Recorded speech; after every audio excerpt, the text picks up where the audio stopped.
Madame la Présidente, je veux poser une question au ministre sur un autre sujet. Vous savez qu'il y a une pétition sur le site de l'Assemblée nationale qui est parrainée par le député de Chambly pour l'instauration de ce qu'on appelle la Move Over Law au Québec. Vous savez donc qu'il y a des policiers qui ont été malheureusement qui ont perdu la vie dans des circonstances tragiques. Il y a le cas notamment dans la ville de Bromont.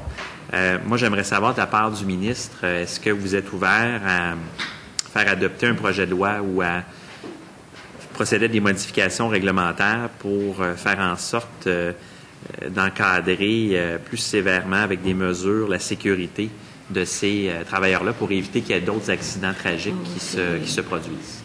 Bien, je vais vous dire, j'ai eu, et j'espère qu'il ne rougira pas, j'ai eu avec mon adjoint parlementaire des discussions là-dessus. Je sais que la pétition circule, et sauf erreur, Monsieur le député de Gouin, vous me corrigerez, mais si c'est votre collègue de Chambly qui parraine la pétition, je pense que l'accident auquel vous référez a eu lieu dans cette circonscription. Non. Pierre Paladin. L'initiateur de la pétition est dans sa circonscription, je crois. OK, bon, ben voilà. Mais c'est un policier qui a été happé alors qu'il était à faire une intervention par un véhicule qui est passé trop près, puis il y a un décès qui, malheureusement, en est résulté. Honnêtement, je vais vous dire, depuis un certain temps, j'ai cette réflexion-là. Il y a au ministère un comité de travail qui est en train de se pencher sur cette question-là, mais je disais que j'avais eu récemment encore cette conversation-là avec mon adjoint parlementaire, comme vous le savez, a été policier avant d'occuper les banquettes de l'Assemblée nationale. Et encore plus récemment, je pense que c'est la semaine dernière, une conversation au même sujet avec les représentants des syndicats des différents syndicats, Fédération des policiers du Québec et Fraternité des policiers de Montréal, qui nous posaient exactement la même question. Et très sincèrement, je suis très ouvert à l'idée de procéder à une modification législative pour arriver à mettre en application au Québec cette législation-là.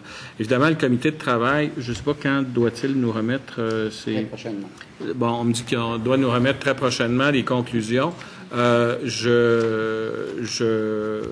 vous invite à vous intéresser aux conclusions du comité de travail. Je suis prêt à les rendre disponibles. Soyez assurés de ça. Mais très sincèrement, j'aurais de la difficulté à comprendre qu'une disposition qui existe dans un grand nombre d'États américains, ailleurs dans les provinces canadiennes, dans 5 provinces canadiennes, si l'information que me donne mon adjoint parlementaire est exacte, mais dans plusieurs provinces canadiennes, ne pourrait pas être appliquée ici comme étant une mesure de sécurité routière pour des gens que l'on estime être nos principaux partenaires dans la poursuite de nos objectifs en matière d'amélioration de la sécurité routière.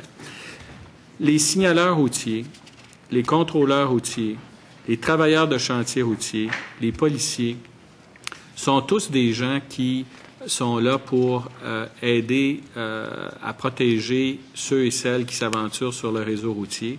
Et il n'y a aucune raison pour laquelle on ne pourrait pas militer en faveur d'une plus grande protection de ces individus-là.